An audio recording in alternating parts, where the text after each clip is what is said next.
কি নানু ভাই? আচ্ছা ভাই, তোমরা তো নিজেরাই পছন্দ করে বিয়ে করছো, তা তোমাদের প্রথম দেখা হয়েছিল কোথায়? ঢাকায়। গাজীপুর।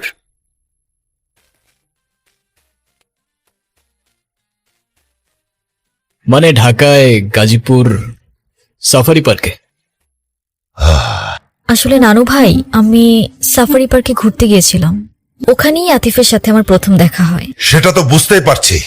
সেখানে গিয়ে বাঘ, ভাল্লুক, হনুমান এ সমস্ত দেখার পরে আসার সময় একটা শিয়াল ধরে নিয়ে চলে এসেছিস। হেই, তুই থামবি? ছেলেটা মাত্র খেতে বসেছে, তুই চুপ থাক। তা নানা ভাই, তুমি কি আমার নাতনির সাথে একই ইউনিভার্সিটিতে পড়ো? না না না ভাই, ভার্সিটি? আমার ভাগ্নি প্রাইভেট ইউনিভার্সিটিতে পড়ে। আমার সাথে শুধু খান লাগালে তো আর হয় না, পাশাপাশি বাবার ব্যাংকে মালামাল থাকা লাগে।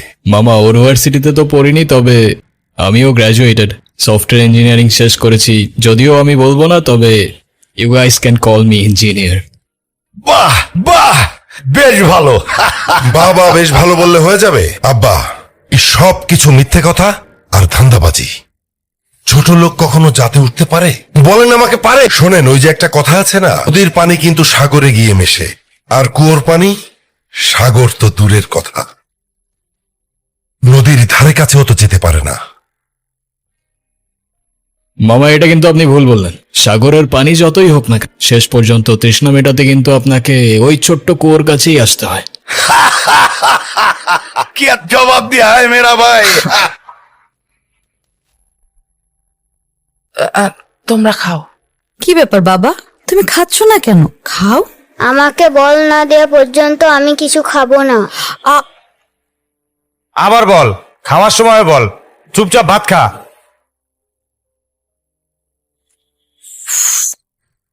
কি শুনলাম তুমি নাকি ঠিক মতো পড়াশোনা করো না? আমার আর পড়াশোনা করতে ভালো লাগে না। পড়াশোনা করতে ভালো লাগে না তো কি করতে ভালো লাগে? ক্রিকেট খেলতে ভালো লাগে। এ তো ভালো কথা, কিন্তু তুমি যদি ভালো করে পড়াশোনা না করো, তুমি বড় হয়ে ক্রিকেট খেলবে কিভাবে? কেন? কারণ খেলার মাঠে তো ব্রেইন চাই। পড়াশোনা না করলে ব্রেইন কোত্থেকে আসবে? খেলার মাঠে আরো স্ট্র্যাটেজি চাই, আর তুমি যদি স্কোরবোর্ডের নাম্বারই না বুঝতে পারো, তুমি খেলবে কি করে? তাহলে এখন আমি কি করব? তুমি এখন থেকে প্রতিদিন ঠিক মতো পড়াশোনা করবে।